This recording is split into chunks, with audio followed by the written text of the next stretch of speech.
Hello बच्चों, good morning. तो हम लोगों ने क्या देखा था? रदरफोर्ड का अल्फा कण प्रकीर्णन। तो इन्होंने जो बातें बताई थी वो मैंने आपको लिखवा भी दी थी और समझा भी दी थी, ठीक है ना। अब अगली हेडिंग है हमारा रदरफोर्ड का परमाणु model, atomic model of Rutherford, ठीक है ना। एटॉमिक मॉडल ऑफ रदरफोर्ड, ठीक है ना। चलिए आज इस पे चर्चा करते हैं। तो जो उन्होंने जो अल्फा कण एक्सपेरिमेंट किया था उसके आधार पे जो है उन्होंने अपना मॉडल दिया था। क्या दिया था उन्होंने? न्यूक्लियस है, नाभिक है, नाभिक की खोज हो गई, इसको नाभिक की खोज भी बोलते हैं। जो इससे पहले हमने रदरफोर्ड का अल्फा कण प्रकीर्णन पढ़ा था, ठीक है ना। ये उन्होंने कहा कि ये नाभिक है और ये कक्षा है इसके। तो उन्होंने जो है इस पे अल्फा कण ऐसे डाले सीधे निकल गए, ऐसे डाले सीधे निकल गए, ऐसे डाले सीधे निकल गए, और जैसे ही ये नाभिक से टकराए तो थोड़ा विक्षेपित हो गए, ठीक है ना। ऐसे यहां पर भी कंडीशन आई होगी, ठीक है ना। सीधे थोड़ा रिपल्जन हुए होंगे यहाँ पे, ठीक है ना। ये सीधे ऐसे निकल गए, फिर थोड़ा यहाँ पे जब आया तो थोड़ा रिपल्जन हुआ, फिर ये सीधे निकल गए, ये सीधे निकल गए, सीधे निकल गए। फिर उन्होंने एक ऐसा कण था जो बीच में टकराया और पुनः उसी दिशा में लौट आया, ठीक है ना। उसी दिशा में गया, उसी दिशा में लौट आया, जैसे ऐसे गया और ऐसे लौट आया। तो उन्होंने क्या बताया इसके बेस पे कि जो हमारा एटम है, हमारा ये एटम बना हुआ है, एटम के अंदर ऐसा होता है, जो एटम है हमारा, इसमें जो है अधिकांश भाग खाली है, रिक्त है, और इसमें जो है छोटा सा भाग है जो बहुत भारी है। जिस पर जब अल्फा का टकराते हैं तो वो कुछ विक्षेपित हो जाते हैं। फिर एक अल्फा कण 20,000 में से एक अल्फा कण ऐसा होता है जो उससे टकराता है और पुनः उसी दिशा में लौट आता है।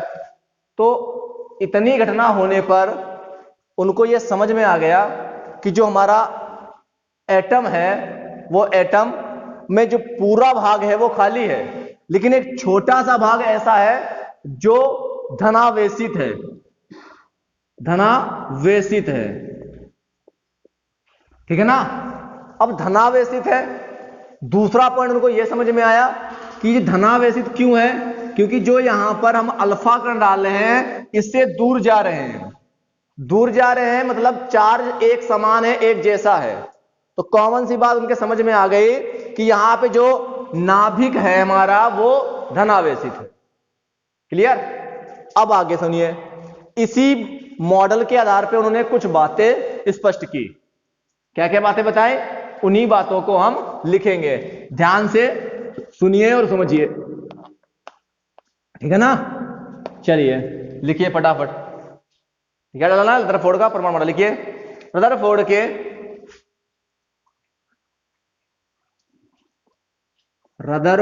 के अल्फा कण प्रकीर्णन के पश्चात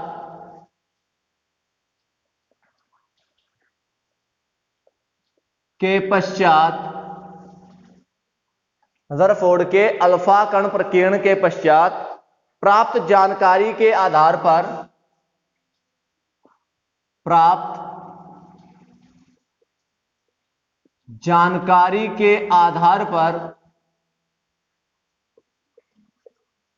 लिखते जाइए साथ में, इसलिए मैं हट जाता हूं, के आधार पर रदरफोर्ड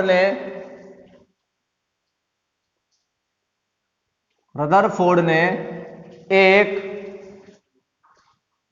परमाणु मॉडल प्रस्तुत किया, एक परमाणु मॉडल प्रस्तुत किया।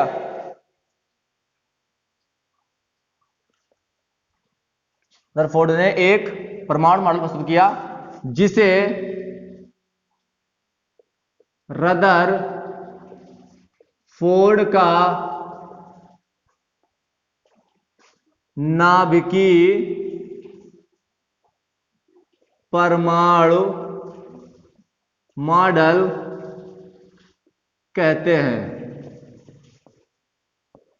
नाभिकीय, क्योंकि यहां पे इसी रदरफोर्ड के एक्सपेरिमेंट के द्वारा या इसी प्रयोग के आधार पे उन्होंने नाभिक की खोज की थी। ठीक है ना, नाभिक उन्होंने नाम दिया था। ठीक है, इनके अनुसार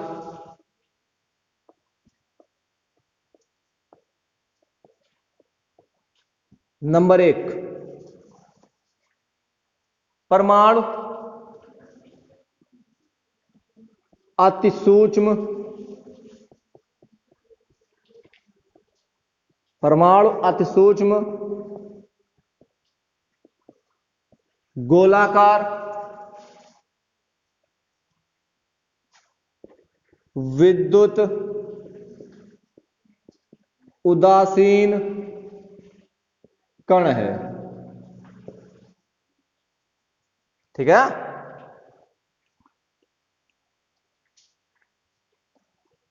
विद्युत उदासीन कण है जो दो भागों से मिलकर बना है। नंबर 1 नाभिक,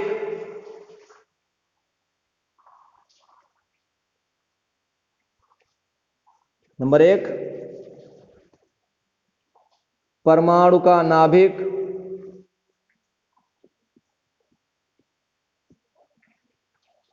नंबर 2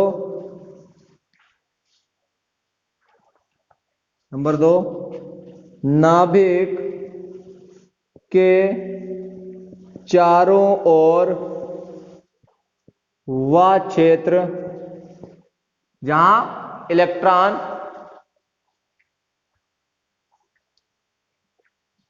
वह विशाल, लिख सकते हो, वह विशाल क्षेत्र जिसमें इलेक्ट्रॉन उपस्थित हों, जिसमें इलेक्ट्रॉन उपस्थित हो। नंबर 2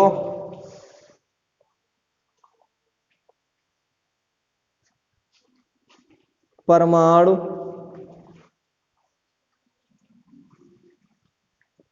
का कुल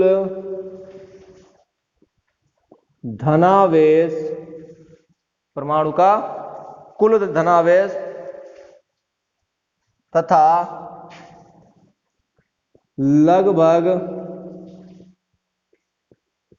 समस्त द्रव्यमान एक अति सूक्ष्म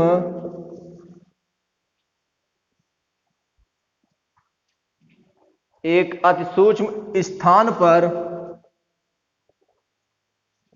पर संचित रहता है, एकत्र रहता है, जिसे परमाणु का नाभिक कहते हैं। नाभिक को न्यूक्लियर बोलते हैं, न्यूक्लियर, जिसे परमाणु का नाभिक कहते हैं। हो गया। नंबर 3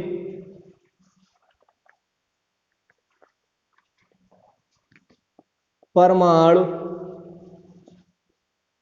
के इलेक्ट्रॉन अपेक्षाकृत अधिक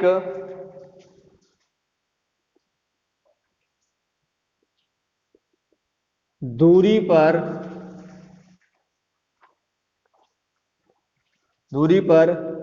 विभिन्न कक्षाओं में घूमते हैं, घूमते हैं।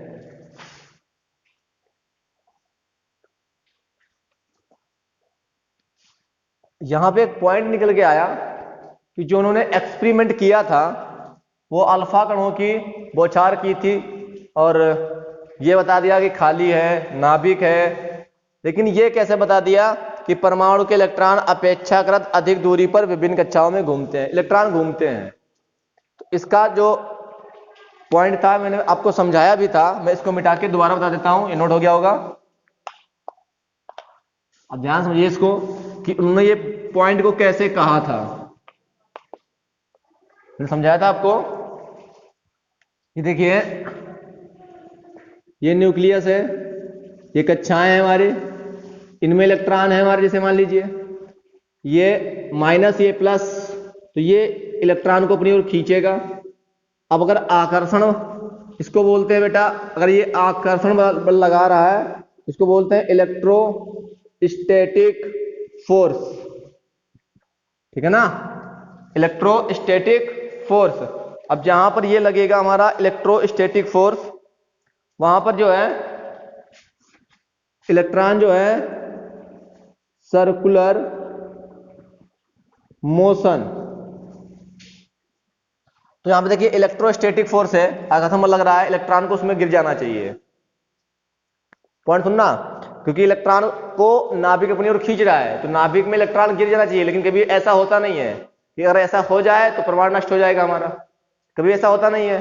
तो वहां होता क्या है कि जो इलेक्ट्रोस्टैटिक फोर्स है उस फोर्स को जो इलेक्ट्रॉन है वो सर्कुलर मोशन में यूज करता है।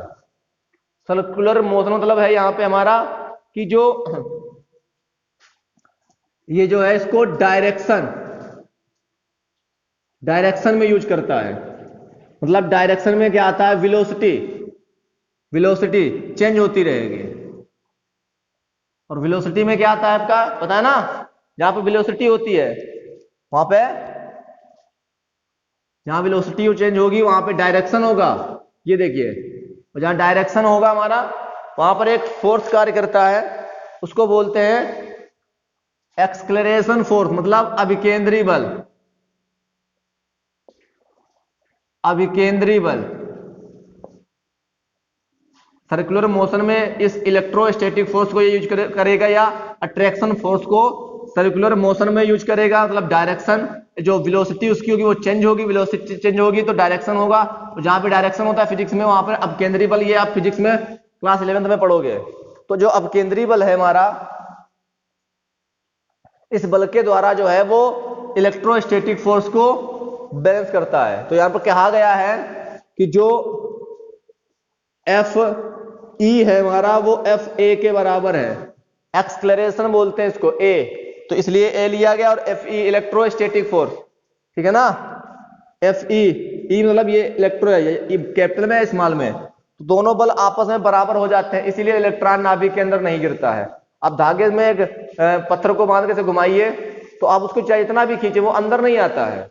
क्यों? क्योंकि वो आपके द्वारा लगाए के जो बल को है वो उसमें घूमने में लगा देता है, इसलिए इलेक्ट्रॉन नाभिक में नहीं गिरता है। या पत्थर वो आपकी ओर खींचा हुआ नहीं आता है, या खींचने पर नहीं आता है, ठीक है ना।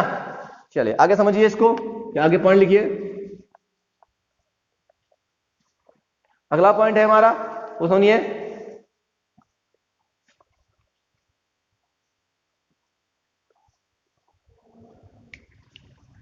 अगला पॉइंट है 3 नंबर 4 लिखिए। परमाणु में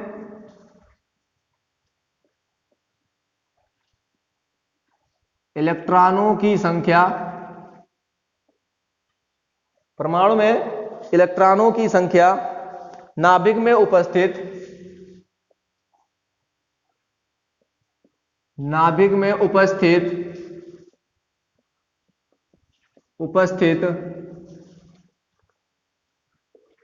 कुल धनावेशित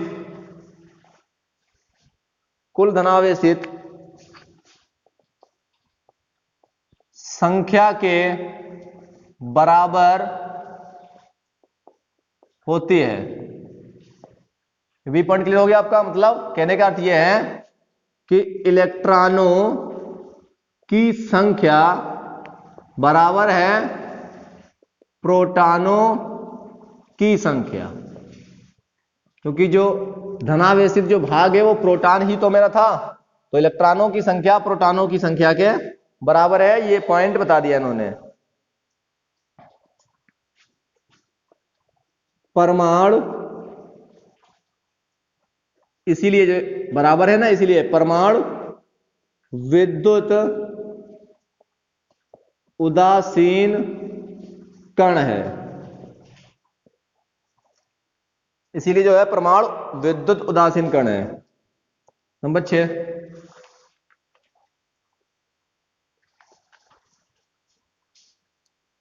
इलेक्ट्रॉनों पर नाभिक आकर्षण बल आरोपित करता है। ठीक है ना, आरोपित करता है।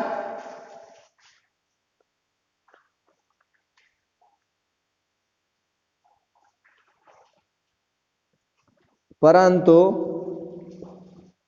इलेक्ट्रॉन नाभिक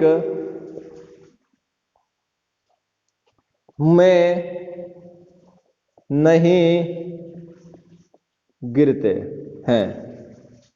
क्यों नहीं गिरते हैं? उसका रीजन देखिए। क्योंकि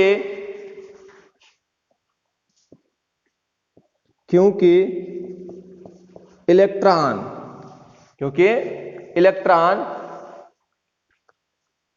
के परिक्रमण काल, चक्कर लगाने के समय परिक्रमण काल से उत्पन्न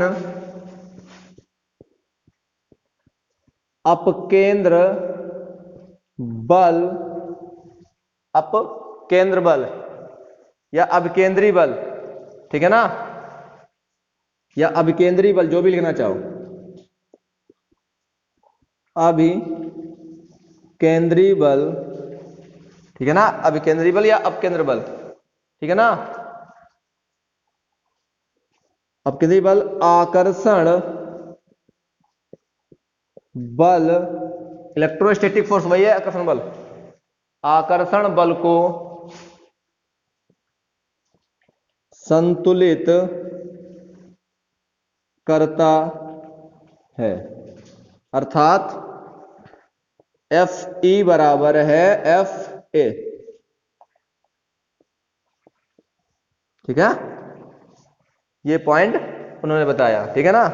और इसकी जो इस पे जो है सूत्र बने, हमारे कई सारे सूत्र बने जिनको नील्स बोर ने और भी आगे लेकर गए और भी इस पे और भी इस पे अच्छे से एक्सपेरिमेंट किए और भी अच्छे से इसको डिटेल में समझाया है आगे नील्स बोर ने, ठीक है ना, ठीक है ना। और रदरफोर्ड का जो परमाणु मॉडल है वो कुछ समय तक रहा, उसके बाद ये जो है निरस्त हो गया, मतलब विफल हो गया, असफल रहा। ये भी रदरफोर्ड का परमाणु मॉडल भी असफल रहा, ये पूर्ण रूप से क्लियरिटी नहीं दे सका। तो इनके कुछ परमाणु मॉडल के दोष हैं, वो दोष लिखते हैं, ठीक है ना। इसको मिटा देते हैं, देखिए तो वो दोष क्या क्या आता है उनको समझिए। हेडिंग पढ़े गए रदरफोर्ड परमाणु मॉडल के दोष, रदरफोर्ड के परमाणु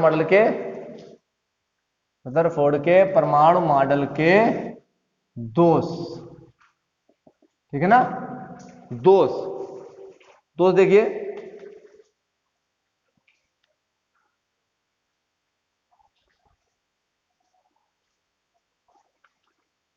अब देखिए जो नाभिक है, तो जिनका रदरफोर्ड का परमाणु मॉडल था वो नाभिक के स्थायित्व की बात नहीं कर पाया, कितना स्थायी है, ठीक है ना, वो नहीं बता पाया। और फिर ये रेखी स्पेक्ट्रम, एक रेखी स्पेक्ट्रम होता, किताब में बना होगा देख लेना, रेखी स्पेक्ट्रम होता एक है।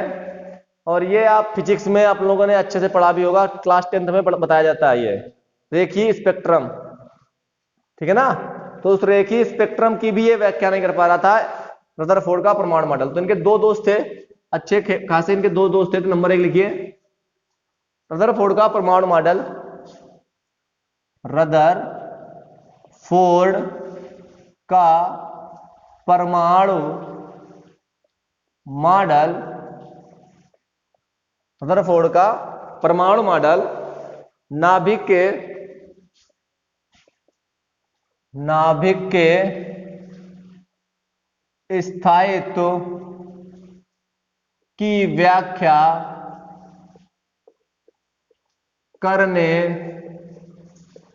में, रदरफोर्ड का परमाणु मॉडल नाभिक के स्थायित्व की व्याख्या करने में असफल रहा।